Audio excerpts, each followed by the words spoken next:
Claude Larieux, bonjour. Merci Bonjour. de nous recevoir ici chez toi, au siège de l'Aviron Bayonnais Omnisport. Finalement, c'est un peu là que tout a commencé pour toi. Ben oui, l'Aviron Bayonnais, j'ai commencé, disons, à l'âge de 10 ans au football et en même temps à la pelote basque. Et depuis, bon, c'est ma deuxième maison, puisque je suis revenu ici à mes origines, depuis avec le temps qui a passé, je suis revenu là, mais vraiment c'est un bonheur pour moi d'être au sein de l'Aviron Bayonnais. Donc l'Aviron Bayonnais, c'est toute ta jeunesse, de tes 10 ans jusqu'à tes 28 ans finalement, et ce départ à la Cannes. Ben oui, je suis parti, j'ai dû quitter, ça n'a pas été facile, j'ai dû quitter Bayonne et l'Aviron Bayonnais à l'âge de 28 ans pour passer professionnel, parce que le football professionnel me titillait, c'est-à-dire pour partir à Cannes, qui jouait à l'époque en D2, à Cannes, suite à un match, deux matchs extraordinaires que j'avais fait tant ici en Coupe de France qu'à Cannes en Coupe de France, le match retour. Et donc, ce qui m'a mis le pied à l'étrier dans le monde professionnel, mais en étant toujours amateur, puisque je travaillais à la caisse primaire d'assurance maladie de Bayonne, et je m'étais fait muter à Cannes. Donc là-bas, je m'entraînais, je jouais, je m'entraînais, je jouais. C'était un peu compliqué au niveau de l'emploi du temps, mais en fait, après, on y est arrivé. Parce qu'il faut savoir du coup que l'Aviron à l'époque était en DH.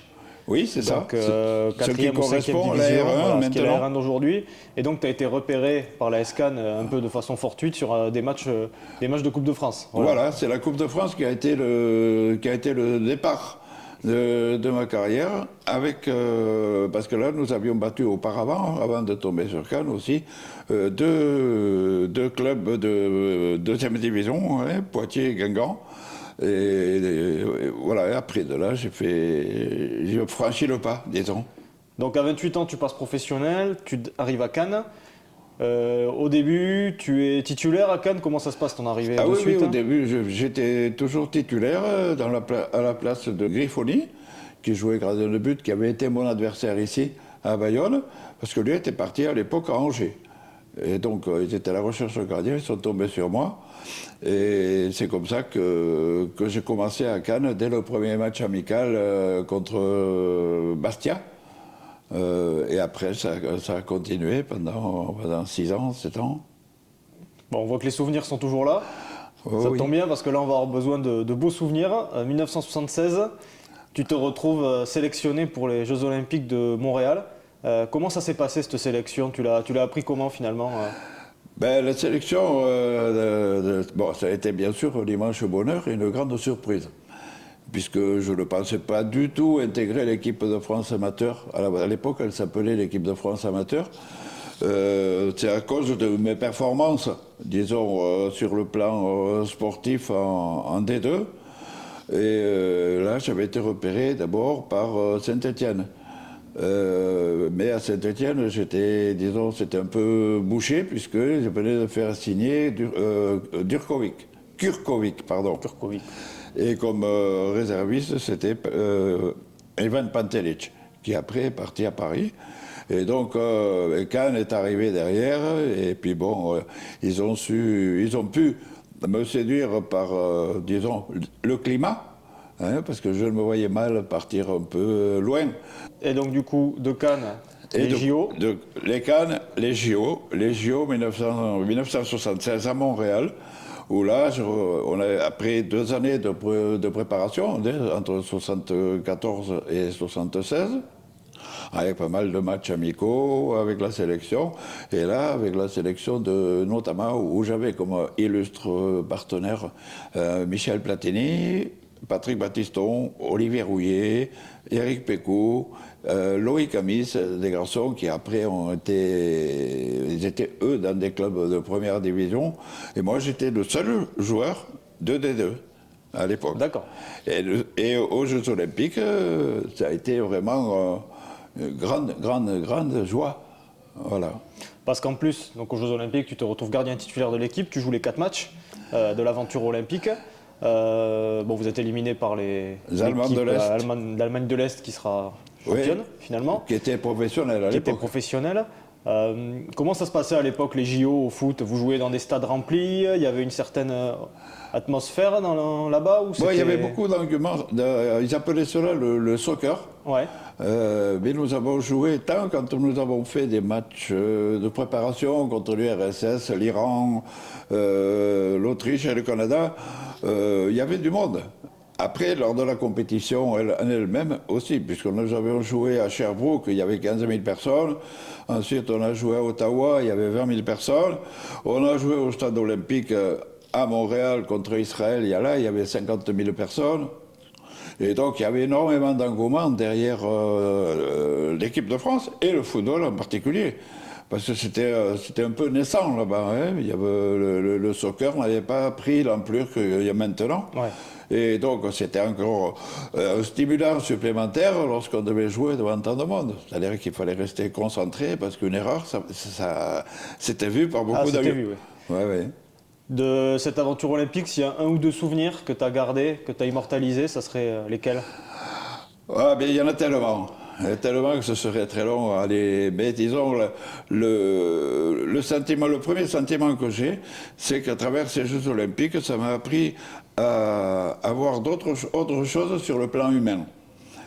Disons que de côtoyer à longueur de journée, ça a duré un mois, à longueur de journée, on était tous concentrés, les nations étaient concentrées dans le même village olympique, donc on croisait des Japonais, des Russes, des Argentins, on se croisait, et au fur et à mesure du temps, on arrivait à discuter les uns avec les autres, et c'est cette convivialité qui m'a séduit. La camaraderie au sein de l'équipe en elle-même, parce que vraiment nous formions un groupe de 18 joueurs, plus le staff, et c'était extraordinaire. Et le mot n'est pas trop fort, parce que là, il n'y a pas un accrochage pendant, je peux dire, pendant les 2 années qu'on a vécu ensemble, pas un accrochage, rien.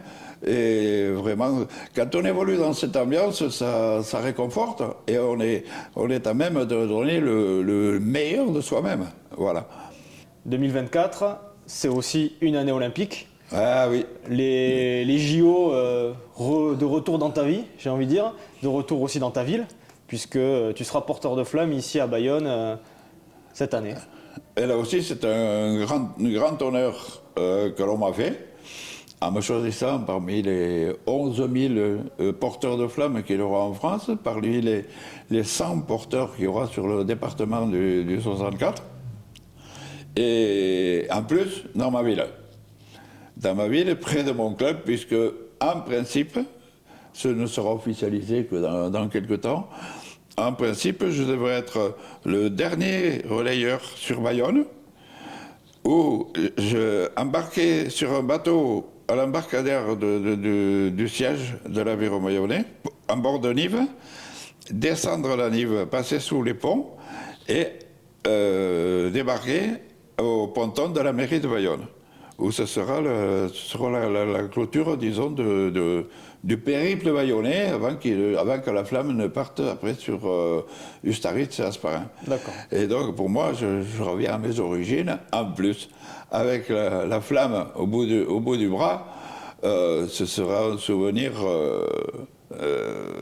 une grande joie, que j'ai été très surpris d'apprendre, parce que je l'ai appris d'abord, je croyais que c'était un gag téléphonique, puis j'ai reçu un coup de téléphone, je ne connaissais pas le numéro, j'ai laissé le répondeur, et au répondeur, c'était le conseil régional, le conseil départemental.